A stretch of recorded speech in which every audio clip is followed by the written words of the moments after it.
It is winners and losers time in the Big 12. Welcome in. I'm Pete Mundo. We are HeartlandCollegeSports.com, where we cover the Big 12 Conference. And as always, glad you're here. You know what I'm going to ask for, right? Hey, just do it. Like the video, subscribe. We appreciate you. If you're on the podcast, drop that 5-star rating and review. So, as we like to do each and every time this week, I am going to give you 3 winners and 3 losers tied to what's going on and what's gone on this past week across the Big 12 Conference. And we'll start, since you guys like to start with the winners, we'll start with our 3 winners this week. At number 1, my first winner of the week, and the winners are in no particular order, so don't look at it like biggest winner. But I'm going to go into Big 12 recruiting as having a great week and being one of my biggest winners of the week.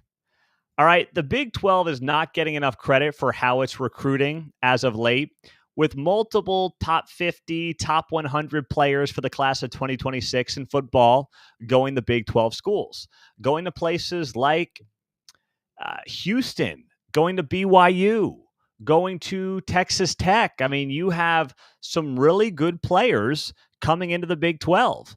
And it's in part because of what they're doing on the recruiting trail, how they're mixing in the NIL, and how they're playing in the big leagues now. And when you look at some of the team rankings, the Big 12 for the class of 26 does not have a top 10 team right now. But what if I told you this 2 years ago? What if I told you that we'd be, inching closer towards the 2026 signing class? A lot of these classes are more or less filled. You've got 20, 25 commits for most of these top 25 schools. And what if I told you that BYU, Baylor, and Texas Tech would all have classes ranked higher than the Oklahoma Sooners? If I told you that 2 years ago, knowing that OU was leaving for the SEC, and the Big 12 was trying to figure out how to replace them, what to do. And I said, yeah, the Big 12 would have 3 teams ranked ahead of the Oklahoma Sooners. And it would be Tech, Baylor, and BYU. You would have said, what? What's going on here? What's happening? Well, that's exactly where the rankings are right now, according to 24/7 Sports.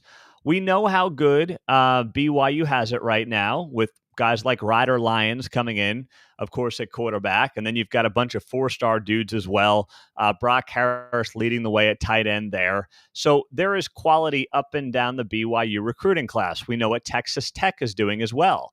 Baylor is quietly having a very nice 2026 class, possibly the best 2026 class it's ever had under Dave Aranda. And they're doing it at the top on defense with Jamarian Carlton out of Temple, Texas, right down the road. Defensive lineman, 6'5", 260. Top 35 player in the country. You've got Jamarian Vincent, another top 75 player in the country at cornerback going to Baylor in the class of 26. You've got high-end talent coming into the Big 12. And then right behind him, TCU at 35, Kansas at 37. And the Big 12 is in the mix for a lot of guys as well. As we reported on Thursday of this week, you've got a 2026 4-star wide receiver, Chase Campbell, who's going to announce next week during a live broadcast on YouTube. And he's down to K-State, Texas Tech, and Baylor. 6'1" wideout is the highest ranked uncommitted player at his position. And before he cut it down to those 3 teams, he had 21 offers on the table. His final 3 are all Big 12 schools.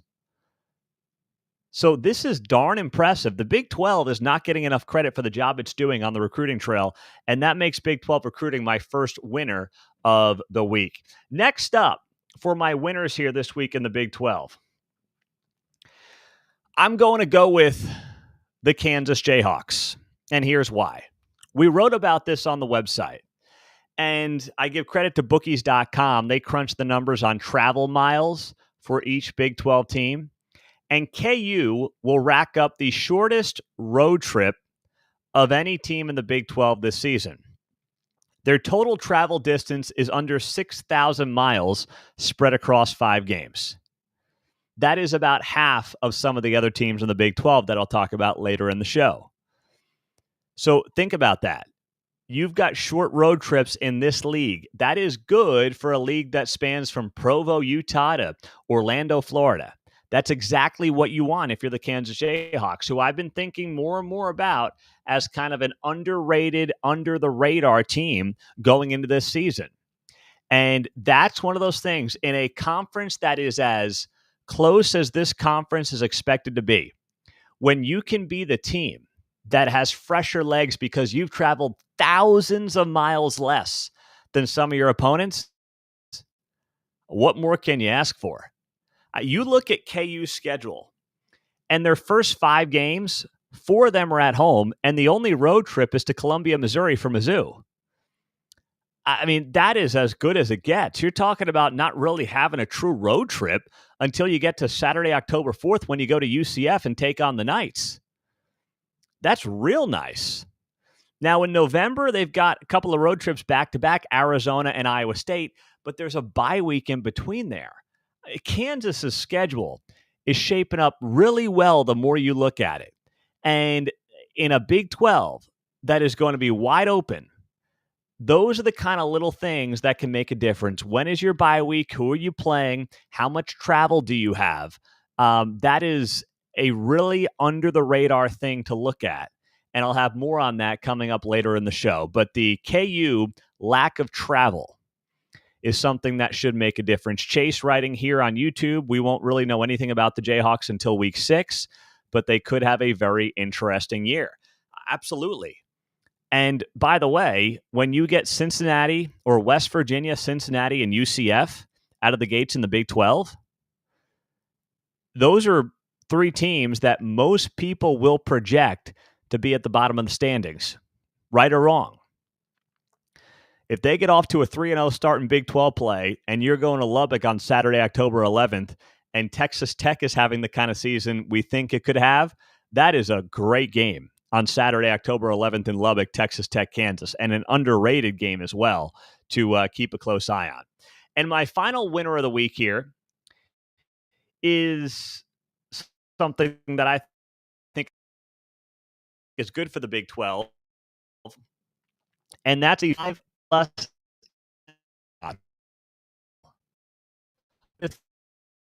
to not get pigeonholed and not get hosed potentially into having to settle for 2 automatic bids.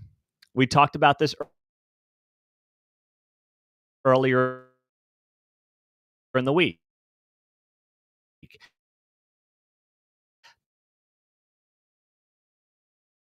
The Big 12 not have tasted the Big 10 on force.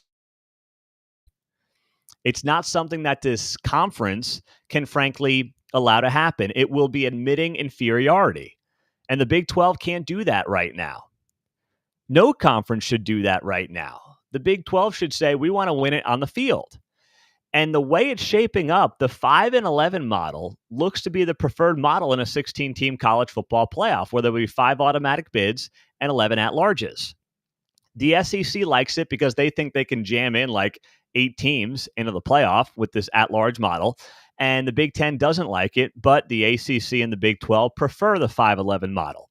So it looks like if I were a betting man, I would bet on the 5-11 model winning out, which is great news for the Big 12 conference and is exactly what Big 12 fans should want to see happen. It may mean that they don't get the 2 teams in right away, right? Like you look at this year, it's entirely possible the Big 12 doesn't have 2 teams in the playoff if there were a 16-team playoff this year, right? That's entirely possible. But 3, 4, 5 years down the road, that's when this gets really interesting. And that is when you can start looking at this and saying to yourself, you know what? Why aren't we talking more about the Big 12 having 2 teams in the playoff? What if we think there are 3 Big 12 teams worthy of being in the top 16 of the college football playoff rankings come the end of the season? There's totally a world where the Big 12 has like multiple 1-loss teams at the end of the year. right? With the way the schedules break out and the way that teams aren't playing each other in some round robin style anymore, all that's gone. So you get multiple one-loss teams. Maybe you get a two-loss team in there as well. That world, that lane exists for the Big 12 to find itself in a position where it's got a multiple teams in the college football playoff once it grows to 16. So I like where that's trending, and that's a big win for the Big 12 this week as well. Now, before we get to our losers, if you're just joining us on the show, make sure you're subscribed, like the video, and we're glad that you're here on HeartlandCollegeSports.com. All right, let me get to my three losers of the week. My first loser is BYU. And you might say, why? Well, because of the same thing that I gave Kansas the winner nod for. BYU has a lot of travel that it is going to have to deal with this season. BYU is traveling more than any other team in the Big 12. They are doing 13,500 miles of travel this year. KU is doing under 6,000. Put that into perspective. More than double the travel for BYU this year. I mean, think about it. They got a non-conference game at East Carolina. I don't know how that one ended up on the schedule, but man, you're traveling that far for a group of 5 game. Somebody screwed that one up royally. You got Colorado on the road, Arizona on the road, Iowa State on the road, Texas Tech on the road, Cincinnati on the road. I mean, this is a whale of a schedule for BYU. BYU is always going to have some of the longest road trips just based on their geography, right? But, man, this is a lot of games with a lot of travel for the Cougars. And some of these games on the road are real tricky. Iowa State, Texas Tech, even Colorado early in the season. And you're doing it all while trying to figure out who your quarterback is going to be. That's difficult for BYU. That's tired legs. That's a long season when you're doing more than double the travel of a team like the Kansas Jayhawks. And KU has, of course, a geographical advantage here being in the middle of the country. But, man, that is tough when you're BYU and you're going to travel twice as long and twice as much, basically, as a team like the Kansas Jayhawks. That is, that is real tough for BYU. And I see the comments. Some of you are like, I've got no sympathy for BYU. I didn't sit here and say you should have sympathy. I'm just telling you that's a tough slot. And it's something that in a conference that will be razor thin and could be decided by a couple of games, a couple of tired legs here or there, that wouldn't shock me in the least. All right, so that is something that's got to get more attention, and that's why I made him a loser this week. Another loser, I thought the SEC had a bad week, which, of course, is good for the Big 12. First off, how about Steve Sarkisian? He walks up to the podium. I mean, Texas is now the staple program in the SEC alongside probably Georgia and Alabama. And Steve Sarkisian walks up to the podium at SEC Media Days, and they play the freaking A&M fight song. I mean, you had one job. I kept thinking about that. You had one job, and you screwed it up that royally. That is brutal. I loved it. I mean, the Big 12 should have done that during Texas's last year or two at Big 12 Media Days. They should have played the A&M fight song. That would have been great. I would have loved that. So I guess credit to whoever did it, but it also was a massive embarrassment because that wasn't supposed to happen at SEC Media Days. And then you've got Greg Sankey kind of embarrassing himself talking about, yeah, we play conference games, but we play 9 or 10 Power 4 games. It's like, wait, buddy, you can't have it both ways. You can't say there's a Power 2, but then when you want there to be a Power 4 because you think it helps your conference and you think it makes you look better when it comes to your schedule, you don't then get to admit there's a Power 4. And that is something that I thought more media should have pointed out about Greg Sankey, but so many of the media that were there are so far up his butt that they don't want to point that out, or they don't even think to point that out. But Greg Sankey ate some crow. 1 week after Brett Yormark had a really good Big 12 Media Days, I thought that Greg Sankey had a bad SEC Media Days. he didn't really sell the SEC as the top of the top, the cream of the crop. I mean, he said it, but he didn't really sell it. He didn't have the juice. He didn't have the pizzazz. He didn't have the swagger that I thought your Mark had last week at Big 12 Media Days. And it was fairly evident. It's just the SEC looks so corporate, looks so cookie cutter. And I'm not going to say they won't have some of the best teams in the country and they'll get great ratings on these games, but there's something about it that I think can backfire on them. And you could feel it at Big 12 Media Days or SEC Media Days this week. And that's why Greg Sankey and the SEC are one of my losers this week in the Big 12. And I guess that would then make the Big 12 a winner.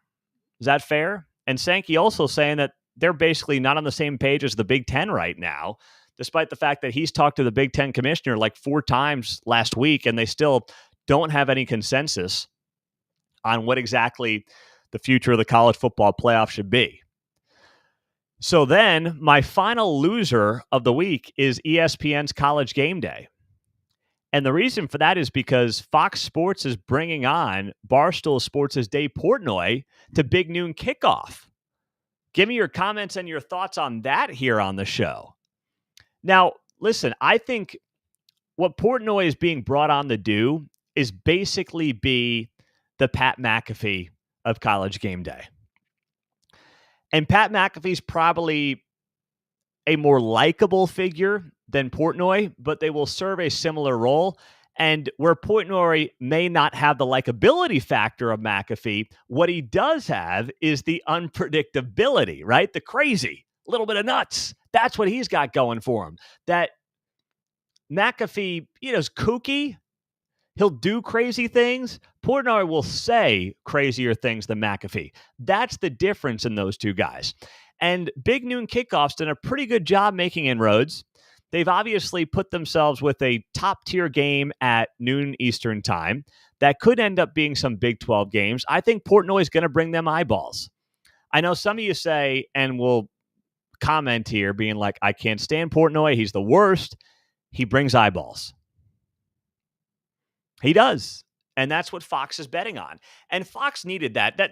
That Big Noon Kickoff crew was tight. It is tight, right? It doesn't have the personality. It doesn't have the longevity of a College GameDay. It doesn't have the camaraderie of a College GameDay. And with Lee Corso leaving, combined with Dave Portnoy coming in, that sets up a situation where Big Noon may be able to continue to make more inroads. I think the one thing they also have to consider is growing the show to 3 hours. I don't know about you, but I think Big Noon's only 2 hours. And if I start watching GameDay, it's unlikely I'm going to go over to Big Noon Kickoff unless it's at a Big 12 game and GameDay's at an SEC game or something like that. But that's unique to me, right? That's probably unique to us. That's not what the average fan is probably doing who isn't necessarily as bought into a conference or unless it's their team. They'll probably stay with GameDay. And I know it's a heavier lift, dragging out a show like that for 3 hours. There's more production involved. You got to put together more packages. There is more to it when you're growing a show by 50%. But if they're serious about just going head-to-head, mano-a-mano with College GameDay, and they are based on the Dave Portnoy signing by Big Noon Kickoff, I think they got to grow the show. So that's something that I think is going to come out in the wash as well. Desert Devil says, Pat played, Little Dave didn't. That's the difference. Yes, McAfee did play, of course, at West Virginia. Dave Portnoy did not. However, being an entertainer is being an entertainer, and you can be an entertainer in different ways, whether you played the sport or you didn't play the sport. And Dave Portnoy knows that as well as anybody. I'm Pete Mundo. We are Heartland College Sports. Those are our winners and losers this week in the Big 12. Glad you're here. Hey, make sure you're subscribed before you leave us. Please do that. Helps the show tremendously. YouTube the podcast and drop us the 5-star rating and review. Thank you, guys. Have an outstanding rest of the day. We've got some big interviews coming your way the next couple of weeks, so you want to be subscribed, and we'll talk to you soon. Go Big 12.